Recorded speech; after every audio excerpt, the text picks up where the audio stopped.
Hey, thank you so much for your time. We appreciate the 10 minutes that you're going to invest with us today. We're putting together a press kit for that day, the one-man show. You probably already know about it, but what we're going to do in this press kit is we're going to put some video of the actual performance.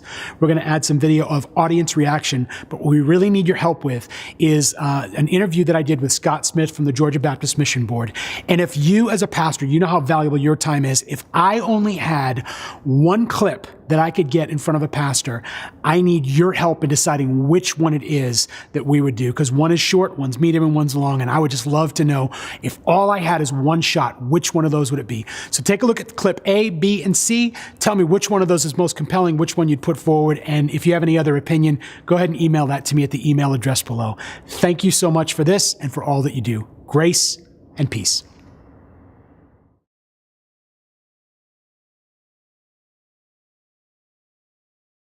That day is one of the most effective ways to get men to ask the right questions about their life under the lordship of Jesus, and so I encourage it because men, it's hard to reach men.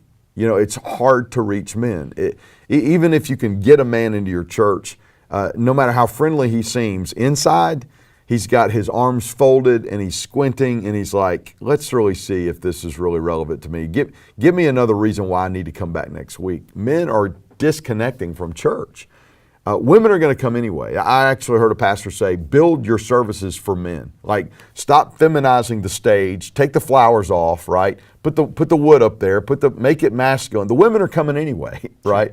The men is who we're trying to reach, because if you get the man, you get the family, and all the data shows that. So if you're interested in reaching men and you want something that impacts men, you want something that grabs their heart, and goes right for the jugular, right, on their life and why they're here and what their purpose is and how they ought to really be living a thoughtful life, a self-examined life, then that day is the tool for that. What do you have to say to a pastor who has gotten an email from somebody at Seasons of Life Ministries and they're thinking, oh no, another program? What do you have to say to them? Yeah, stop and pay attention to this one. It's different. Aaron is not an also-ran. He's got something that's very unique, something he's worked hours and hours and hours on and developed over time and really perfected.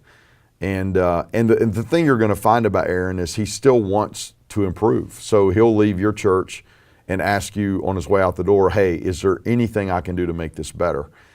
He's got an humble heart, a teachable spirit, and a drive and a passion to make a difference in your people. And I think that's one of the great things is, you know for sure that Aaron's heart overlaps with yours in helping your people through the discipleship process to be all that Jesus intended them to be.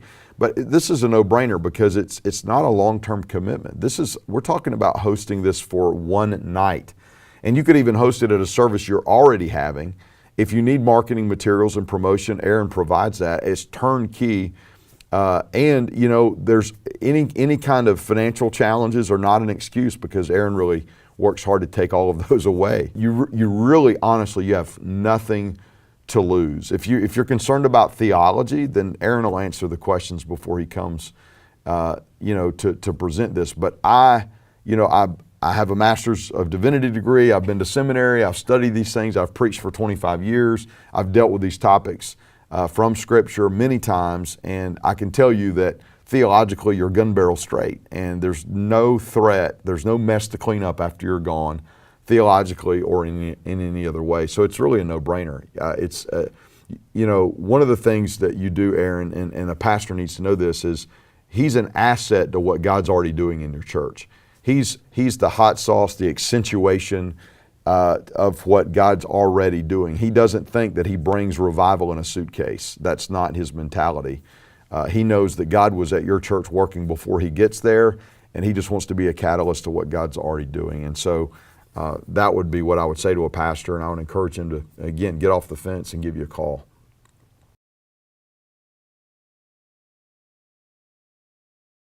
That day is the easiest, simplest, least friction way to get something in front of men and women, but especially men, that's going to cause them to begin to change their trajectory based on an awareness, a 3D awareness of what it's going to mean to stand in front of Jesus and give an answer for your life.